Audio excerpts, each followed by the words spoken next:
Hi friends, welcome back to channel. இன்றைக்கி நம்ம பார்க்க போகிறது ரோஸ் மில்க் புட்டிங். ரொம்ப ஈஸியாக செஞ்சிடலாம். வாங்க எப்படி பண்ணலான்னு பார்க்கலாம். ரோஸ் மில்க் புட்டிங்க்கு தேவையான பொருட்களை பார்ப்போம். 1 கப் பால் எடுத்து வச்சுருக்கேன், 4 டேபிள் ஸ்பூன் கார்ன்ஃப்ளவர் மாவு எடுத்து வச்சுருக்கேன், 5 டேபிள் ஸ்பூன் சக்கரை எடுத்து வச்சுருக்கேன், அப்புறம் ரோஸ் எசன்ஸ் எடுத்து வச்சுருக்கேன். அடுப்பில் ஒரு பாத்திரத்தை வச்சு அதில் பால் ஊற்றியாச்சு. இது நல்லா கொதிக்கட்டும். இப்போ ஒரு மிக்சிங் பவுல் எடுத்து அதில் எடுத்து வச்சுருந்த கார்ன்ஃப்ளவர் மாவு சேர்த்துக்கலாம். அடுத்து பால் ஊற்றிக்கலாம். அதில் பாருங்கள், பால் ஊற்றி நல்லா இந்த மாதிரி கரைச்சி வச்சுக்கோங்க. இப்போ இதை தனியாக எடுத்து வச்சிடலாம். பாருங்கள், இப்போ நம்ம பால் நல்லா கொதிக்குது. இப்போ இந்த ஸ்டேஜில் நம்ம கரைச்சி வச்சுருந்தா கார்ன்ஃப்ளவர் மாவை சேர்த்துக்கலாம். சேர்க்கும் போது நல்லா கலந்து சேருங்க. எல்லாம் மிக்ஸ் பண்ணி விட்டுருங்க, கைவிடாமல், இல்லாட்டி கெட்டி ஆயிரும்.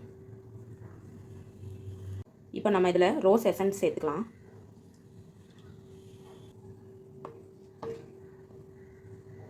இப்போ எடுத்து வச்சுருந்தா சர்க்கரை சேர்த்துக்கலாம்.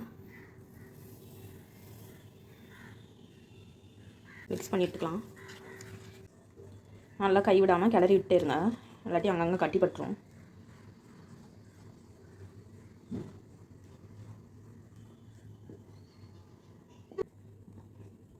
பாருங்கள், இப்போ நல்லா திக் கன்சிஸ்டன்சிக்கு வந்துருச்சு. இப்போ இது ஸ்டவ்வை ஆஃப் பண்ணிடுவோம்.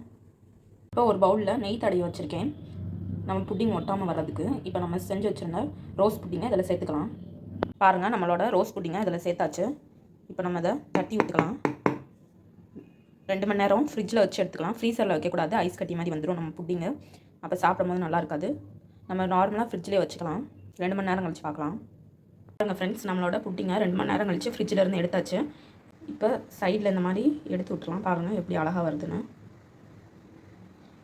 பிளேட்டில் ட்ரான்ஸ்ஃபர் பண்ணிக்கலாம். பாருங்கள் ஃப்ரெண்ட்ஸ், நம்மளோட ரோஸ் மில்க் புட்டிங் எவ்வளோ சூப்பராக வந்திருக்குன்னு பாருங்கள். நல்லா டேஸ்ட்டாக இருக்கும். இதே மாதிரி உங்கள் வீட்டில் ட்ரை பண்ணி பாருங்கள். ட்ரை பண்ணி பார்த்துட்டு எப்படி இருந்துச்சுன்னு கமெண்ட் பண்ணுங்கள். உங்களுக்கு இந்த வீடியோ பிடிச்சிருந்துச்சுன்னா லைக் பண்ணுங்கள், ஷேர் பண்ணுங்கள், கமெண்ட் பண்ணுங்கள். மறந்துடாமல் நம்ம சேனலை சப்ஸ்கிரைப் பண்ணுங்கள். தேங்க்யூ.